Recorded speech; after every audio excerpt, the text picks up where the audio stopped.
rejected the Monsanto seed that is Roundup ready, genetically engineered to withstand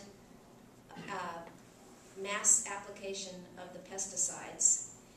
He rejected those seeds, grew his organic crop, which he had been growing for generations, his father before him, and Monsanto came onto his land, took some of the crop, which they said came from his property, tested it, and found their genetic marker. They then said, "We own this." And they went to court, and the court agreed. And Monsanto got his crop, and he has since mortgaged his farm and taken everything he has to fight this ruling. This is just one of the indicators of the ruthlessness that we are up against. This is not a benign, we want to feed the world, this is going to increase crop yields. The Union of Concerned Scientists has done studies on the 4 major crops, corn, soy, canola, and now sugar beets, and found that crop yields do not go up. And in some cases, they actually go down in some of those crops. So one of the lies that's told is that GE is going to feed the world by increasing yields. It's just not happening. Back to Jim Bates, our congressman. He heard this presentation and decided that he could go to Washington and make a difference, primarily because he has a little card in his wallet as a former member of Congress that allows him to go everywhere in Congress, on the floor, in the gym, to the cafeteria, and that is where a lot of these conversations take place. So he has been busily informing the legislators in Washington who literally know nothing about this. I mean, the level of ignorance about such an impactful issue is quite shocking. He's back there doing a lot of education and trying to find the vehicle to insert language that says GE is not exempt from the 1992 labeling law. The easiest thing would be to have the FDA reverse their position. Doesn't look like it's going to happen.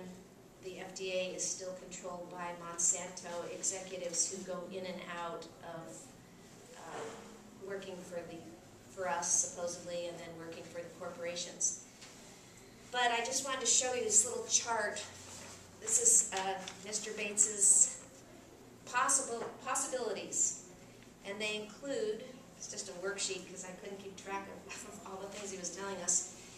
They include the FDA, but they also include the Federal Trade Commission because, as someone mentioned, there's a lot of implications now about our trade agreements. The House, the Senate, and of course the White House. When Barack Obama was running, he did sign a campaign pledge that said he would support labeling. So we are now holding him as accountable as we can to that, although he has, of course, had a lot of other issues on the at the forefront that he's needed to pay attention to. But we're all familiar, I think, with his statement that he will only be as progressive as we make him be. So this is something that we need to really rally and begin to educate our local representatives. That's the easiest thing to do, is to make an appointment with your congressperson and tell them you're concerned about the issue and that we have a right to know what we're eating. That's the basic principle. Let's see, along the claims that they've made along the way, the opposition, increased yields is one. That's been refuted by the Union of Concerned Scientists. A commitment to lower the use of pesticides. They are actually using more pesticides, and they are growing now super weeds that are resistant to the pesticides that have been used. So that's also one of their falsehoods. And then the biggest one of all, that there is no difference between GE and conventional food.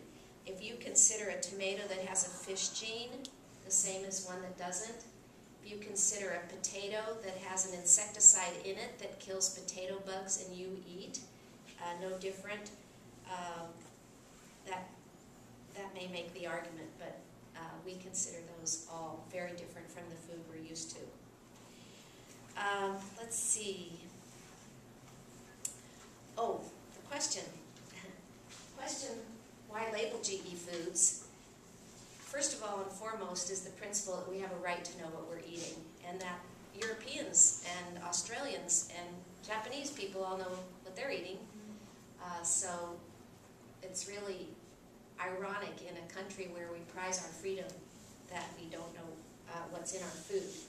But also labeling would help us bring out these issues in the open. It would not only help consumers make the choices they want to make, but it would help us forward the argument and have the agribusiness companies defend why we need GE. Yes, ma'am? One thing that's been said that I find particularly poignant, if they're so for it, wouldn't they want to brag about it? Exactly. Don't they want to go, this is awesome, it's GE? Yeah, exactly. There are also the questions of allergies, people that are allergic to certain things that wouldn't know that they're ingesting them. But the biggest question is really who owns the food. As our seed saver friend said in the back, Monsanto is moving aggressively on the Terminator seed technology, even though that's kind of fallen off of the public's radar. But they are still committed to having seeds that will not regerminate, so that you have to buy your seeds from Monsanto. Monsanto has the genetic marker in the crop, and they basically own the food. Now, we've been saying this for a long time, that the corporations, really what's behind GE is the corporations wanting to own the food, and it really hasn't gotten much traction until just a few months ago when the farmers in Iowa woke up and said, you know, we used to buy our seed from a number of sources, and now we have about 4, because quietly behind the scenes, these mega corporations have been buying up independent seed companies. And finally, the Department of Justice has been holding hearings on whether or not that is a violation of trade agreements and monopoly laws. So we're getting a little bit of movement there. So I'm unclear whether, my understanding was that some of these seed patenting corporations like Monsanto were also patenting varieties that formerly had been free and fair to the public, but they didn't do anything to them to change them, but they're patenting them so that they can then manipulate, so they can own them.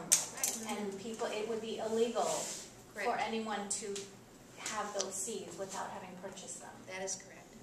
So that is happening. That is How happening. can that be legal?